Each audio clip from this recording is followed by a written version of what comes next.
طيب في الفيديو ده هنتكلم على نقطة مهمة جدا ليها علاقة بالسيرفيس سيكتور أو القطاع الخدمي فيما يخص الايفنتس أو الأحداث أو الفعاليات المختلفة. بالنسبة للكلاينت، بالنسبة للعميل، من أهم الأشياء بالنسبة له إن هو تفيل سيف، يشعر بالأمان، فكرة السيفتي. how do you secure the service place where events take place؟ ازاي تقدر تأمن المكان الخدمي حيث تقام الفعاليات المختلفة سواء كانت رياضية، ثقافية، اجتماعية، خاصة لو في مكان مغلق. الموضوع بيبقى أصعب شوية، محتاج احتياطات أكتر شوية. أول حاجة في حاجة اسمها place capacity أو الطاقة الاستيعابية للمكان، يعني العدد أو the number of people it can hold، عدد الناس اللي ممكن إنها تتحمله. المفروض إن يكون تبع للطاقة الاستيعابية عدد الناس أو المدعوين الموجودين علشان ما يحدثش حاجتين: يا اما هتلاقي ناس بيحصل لها سينكبي او اغماء او ديزنس كده، نوع من انواع الدوخه ومحدش فاهم فيه ايه، كل حكايه العدد اكبر من الطاقه الاستيعابيه وفي ازدحام شديد فبيحصل له ليفل اوف اكسجين او مستوى منخفض من الاكسجين، فمتوقع انك هتلاقي ده رقم واحد. رقم اتنين، لو حدث اي امر طارئ مش هيبقى سهل اخراج الناس، هيبقى اصعب بكتير، فعشان كده فكره البليس كاباسيتي بتكون مهمه جدا. طيب ده رقم واحد. رقم اتنين، الشخص المسؤول عن التنظيم الحدث دوت مثلا، او انه المكان ازاي يكون مؤمن بشكل صحيح، لابد ان هو شويه، هقول لكم حاجه، في سمه كده اسمها الشخص اللي بيبقى يعني باسمست شويه او مثلا عنده ليفل اوف worry شويه، نوع من انواع القلق والتشاؤم والتوتر شويه، برغم ان دي تعتبر سمات سلبيه في شخصيه الانسان، ولكن في بعض الاحوال وفي بعض المواضع بتكون ليها جزء ايجابي كده، انه بياخد precautions او احتياطات اكتر من الشخص العادي، بيبقى more cautious، بيكون حذر اكتر، وده احيانا في بعض الاشياء بيكون مطلوب جدا، لان انت لو متفائل زياده عن الحد ومطمئن وعندك ثقه يعني عاليه جدا، فعمرك ما هتفترض احتماليه حدوث اي امر طارئ، هتتوقع ان يعني everything is gonna be okay، ان كل حاجه هتكون كويسه، فبالتالي مش هتاخد اي احتياطات خالص. بالعكس صحيح بقى، او العكس صحيح، لما تكون عندك شويه قلق وتوتر هتبتدي تفترض طب لو حدث كذا هنتعامل معاه ازاي، طب ما احتمال يحصل كذا هنعمل ايه، طب لو كذا، فهيحصل ان انت هتعمل حاجه اسمها predetermined plan، خطه موضوعه مسبقا بتحدد كيفيه تعامل يعني تعامل الموظفين مع الامر ودور كل واحد فيهم اثناء الحدث هيبقى عامل ازاي. وطبعا فكره التريننج او التدريب، فكره السيميوليشن، التدريب من خلال المحاكاه، زي كده في عمليه الايفاكويشن، اي اخلاء من مكان بيبقى فيه دايما تدريبات مستمره، لو في اي كارثه طبيعيه ما، زلزال، اي حاجه، طبعا معروفه حكايه الايفاكويشن دي، عمليه الاخلاء اللي بتكون مطلوبه ساعتها، انه ازاي شخص يتدرب عليها. بيفرق ان يكون الموظفين مدربين على الفكره دي في حته وجزئيه ان العقل بيكون ما بيحصلوش نوع من انواع الاضطراب الشديد او الارتباك عند حدوث الامر زي ما يكون الشخص بيتعرض له لاول مره. لو بيتعرض له لاول مره هيكون مرتبك هو نفسه، فاذا هو مرتبك هيساعد غيره ازاي. لكن لما يكون متدرب عليه كتير بيبقى عنده ثقه اكتر في التعامل مع الامر، وده بيخليه اكثر هدوءا واكثر حكمه في التعامل مع الموقف كمان. فدي نقطة مهمة جدا عشان predetermined plan. طيب بالنسبة للعميل اللي داخل المكان، الانستراكشنز والجايد لاينز او الارشادات والتوجيه في جزئية ايه اللي مسموح ان يتعمل، ايه اللي مش مسموح. مثلا لو مش مسموح التدخين مثلا، او انه مثلا في حاجات معينة ما ينفعش تاخدها معاك جوه او تستخدمها جوه لان ممكن تؤدي لمشكلة ما، فالانستراكشنز والجايد لاينز بتخلي العميل على علم، وده بيقلل احتمالية حدوث اي امر طارئ. برضو فكرة البروactive actions، يعني ليه نستنى لما الحدث يحصل وبعد كده ان احنا نبتدي تو رياكت؟ طب ما اولا نحاول نعمل بريفنشن، منع للحدث ان هو يحصل بقدر المستطاع، مفيش شيء مؤكد ومضمون 100% ولكن بقدر المستطاع. فدي فكرة الخطوات الاستباقية التي قد تمنع حدوث الحدث قبل حدوثه، يعني حدوث الحدث من الاساس. فده شيء مطلوب جدا، وزي ما قلنا البري ديترمين بلان او الخطة الموضوعة مسبقا جزء من البروactive اكشن ده.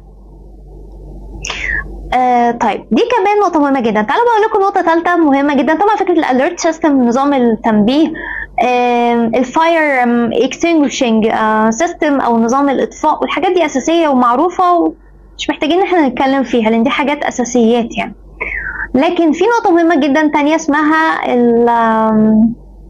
اللي هو الامرجنسي اكزيت دورز، اللي هي مخارج الطوارئ، لازم تبقى apparent أو مرئية للعملاء، لأنها لو hidden أو concealed from their eyes، يعني أو هي يعني مخفية عن أعينهم، ساعة حدوث الامر مش هيبقوا عارفين هي فين اساسا عشان يقدروا يطلعوا من خلالها.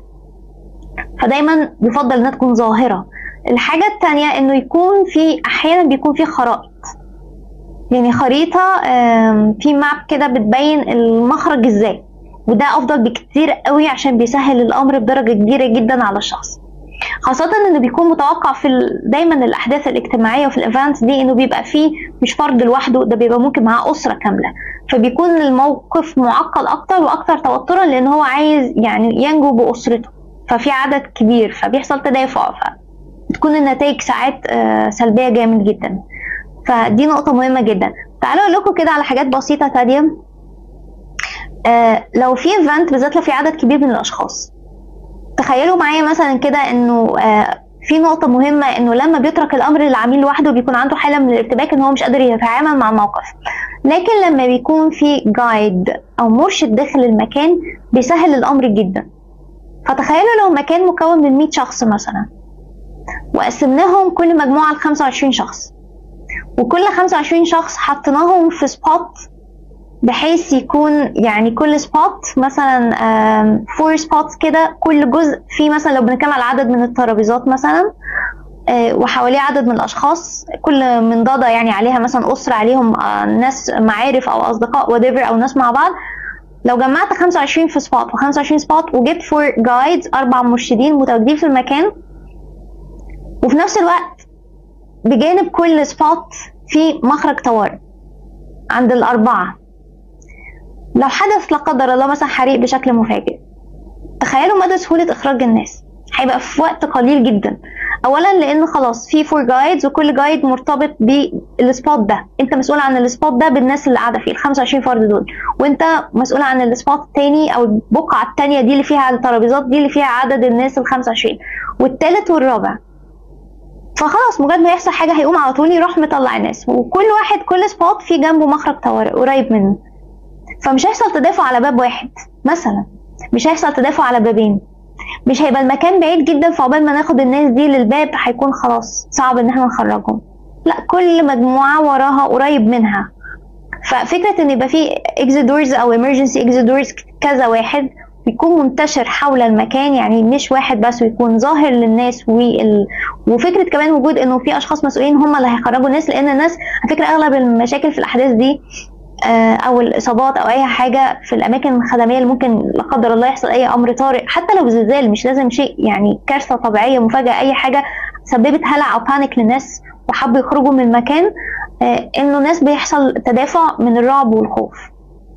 فوجود اصلا مرشد او شخص يعني يقدر ان هو يرشدهم للخروج بسهوله من المكان بيقلل حاله الخوف، لان هم مطمنين في واحد معانا عارف المخارج وهيعرف يطلعنا وعارف يتصرف ازاي ومتدرب يتصرف ازاي، فخلاص انت كده قللت البانيك بنسبه كبيره وفزع ما بين الناس، هيبقى اسهل جدا اخراجهم، وهتقدر تقول لهم يا جماعه ما تندفعوش وبلاش تدافعوا هنخرجكم بهدوء، هتلاقي الناس استجابت ليك.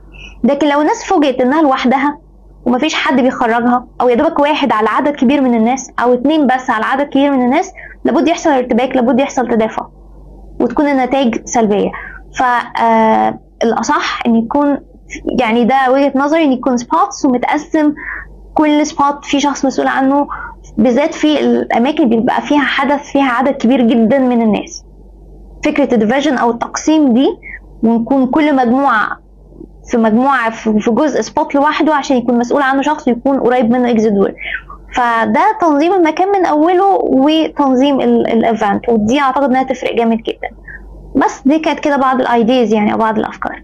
شكرا.